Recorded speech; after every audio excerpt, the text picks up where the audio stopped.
Nicolas inspecte ses pieds d'ananas dans son champ à Adjoum.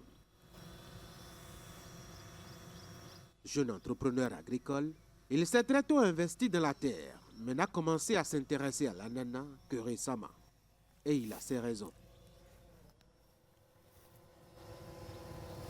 Une fois que l'ananas fait partie des activités agricoles, ça nous intéresse. Et l'ananas fait partie de la deuxième activité que nous avons embravée au cours de notre chemin entrepreneurial dans le domaine agricole. Puisque après la production de piments et de tomates, c'est la transformation d'ananas que nous avions commencé. Et qui transforme l'ananas doit chercher à produire aussi la matière première pour sa transformation, ce qui nous a conduit vers la production de l'ananas.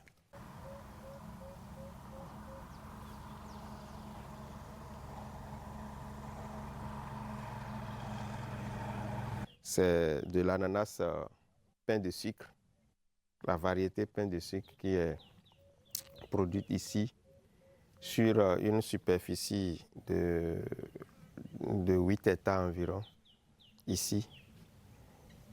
Et vous auriez constaté que nous sommes en pleine période d'épandage d'engrais pour l'instant.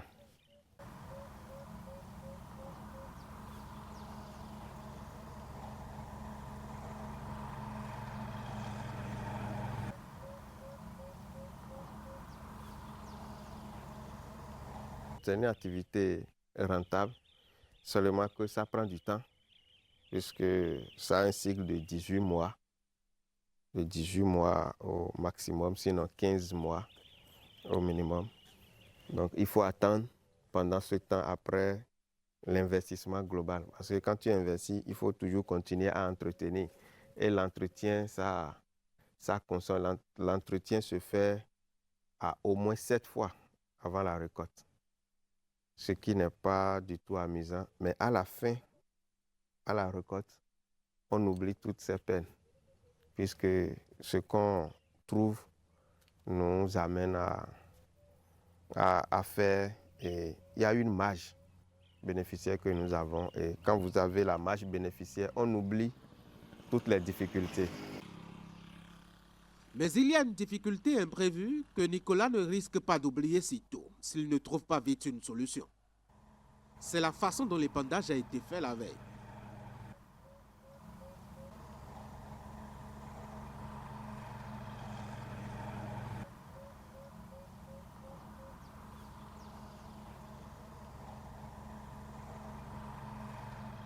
La multiplicité de ces sites de production agricole et les activités connexes ne lui permettent plus d'avoir du temps pour un suivi de rigueur comme au départ.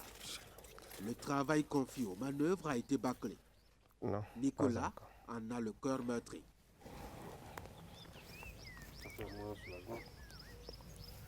Ah, c'est...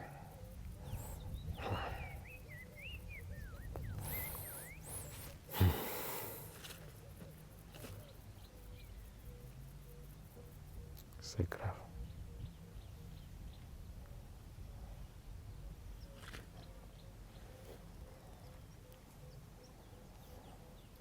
C'est l'engrais, c'est l'épandage dont je parlais tout à l'heure, c'est l'engrais chimique qu'on a utilisé. Et vous n'êtes pas content, pourquoi? Non, parce que c'est mal fait. Ceux qui sont venus pour faire le travail, ils ont mal fait.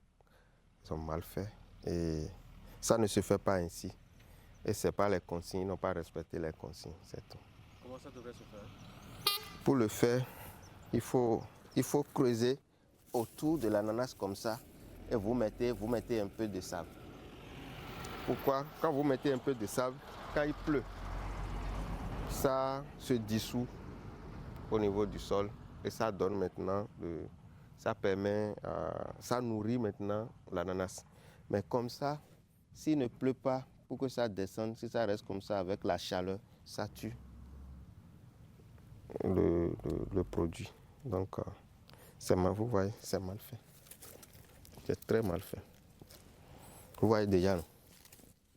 Vous voyez déjà. Oh, c'est très mal fait, très mal fait.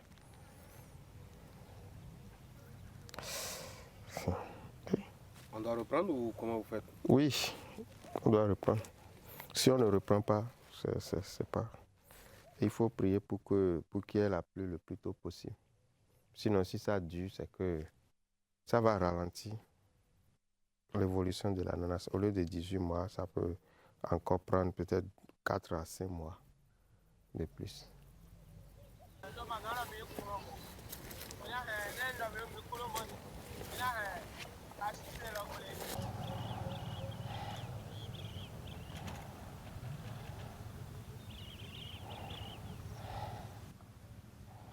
C'est une pète. Ce qu'eux, ils veulent prendre, ça ne signifie rien devant devant le prix de l'ananas.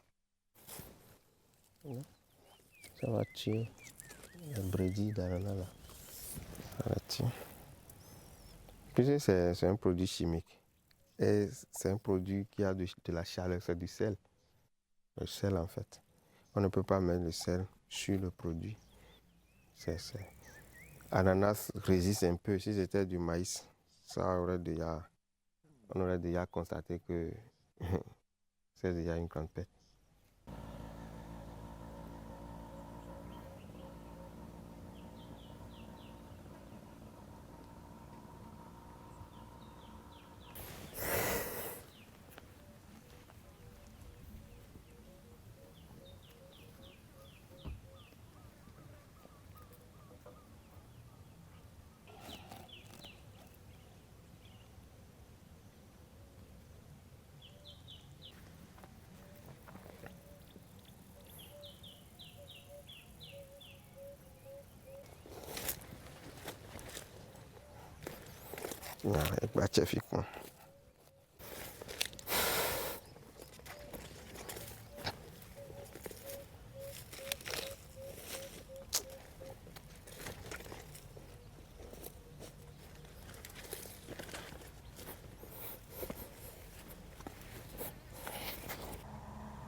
La main-d'œuvre, c'est difficile à trouver, surtout dans notre zone où l'ananas, c'est nouvellement que nous avons commencé par produire de l'ananas ici.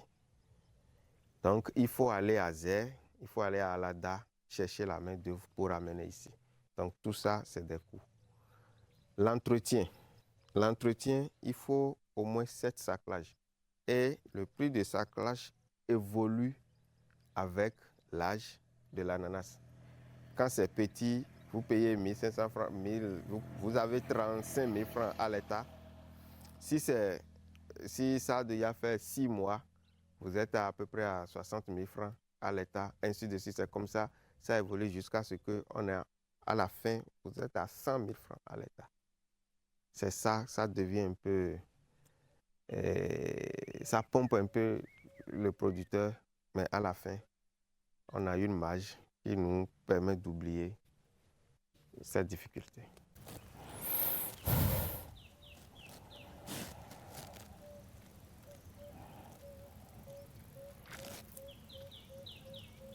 Il faut chaque fois enlever les herbes, puisque quand il y a les mauvaises herbes dedans, ça agit sur le rendement. Et après, il y a l'épandage, l'utilisation des engrais. Si on veut faire l'ananas qui n'est pas bio, on utilise les engrais chimiques. Si on veut faire l'ananas bio, on utilise les fientes d'animaux, souvent la boue de vache qu'on utilise le plus souvent. Donc, il faut l'épandre. Si c'est la boue de vache que vous voulez utiliser, vous l'utilisez une seule fois. On fait son épandage une seule fois après la plantation, 3 mois après la plantation. Mais si c'est l'ananas, la production chimique qu'on veut faire, il faut faire au moins 2 passages, au moins de passages, sinon 4 passages. Ce que l'ananas veut, c'est l'entretien. Celui qui ne fait pas l'entretien, qui n'attend rien comme résultat. Parce que si c'est dans la brousse, il faut savoir que vous n'aurez pas de résultat.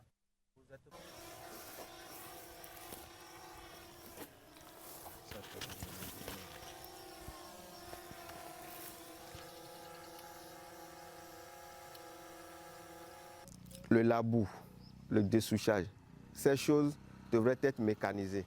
Et si c'était mécanisé, on pouvait déjà utiliser les herbicides sélectifs pour pouvoir limiter un peu les difficultés au niveau de la main-d'œuvre.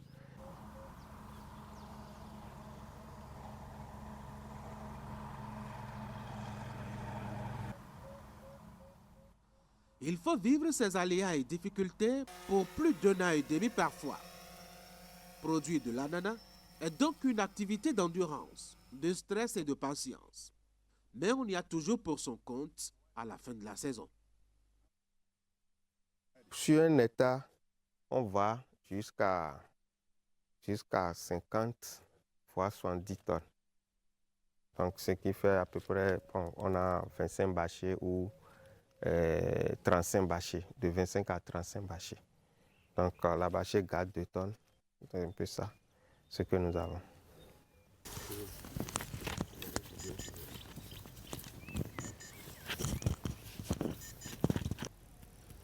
En dépit de sa déception et de la taille des pertes potentielles, Nicolas garde son sourire. Il en a déjà vu d'autres, en 14 ans d'intenses activités agricoles. Des difficultés, c'est le lot quotidien de tout producteur qui doit être comme Dieu, sûr de lui et des résultats projetés.